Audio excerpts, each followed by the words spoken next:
Hello! Every November 6, Moroccans celebrate the anniversary of the Green March. On October 16, 1975, the late Hassan II, the King of Morocco, announced the organization of the largest peaceful Green March in history to liberate of the kingdom from Spanish occupation. Hello dear, take a seat please. My grandparent, can you tell about the Green March event? Oh dear, the Green March is a hazardous event in the Moroccan history. What is that, my grandparent? My beloved son, the Green March freed our country from colonizer. Right indeed, it did please my grandfather. Green March took place in 6 November 1975. Hundreds of Moroccans went out to support the King Hassan II. Oh, that's great. What people carrying hands? Green March was a peaceful event, Moroccan marching, carrying Quran and flag. What happened to later, my grandfather?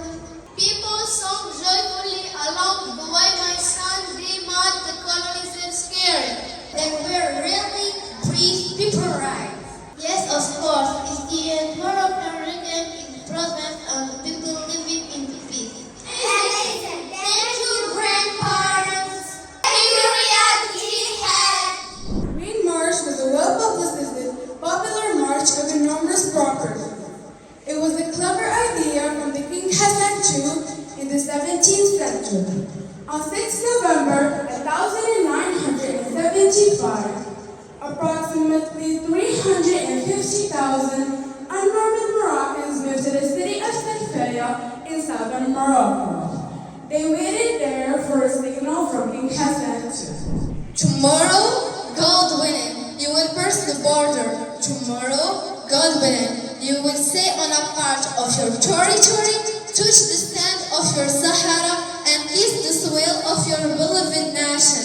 Say the King in the address to Moroccans who have volunteered to participate in the participation on the March November 6 November 1975. To cross into the region of Sahara, they were full of courage and believed that they could get back the occupied Sahara. Women and men were taking the red flags in one hand and the Holy Quran in the other. The march was named the Queen as a symbol of Islam, and it's faithful to ruling the country. The Spanish armed forces were to avoid the bloodshed. Since the region of Morocco with the Sahara, Morocco always celebrates the event of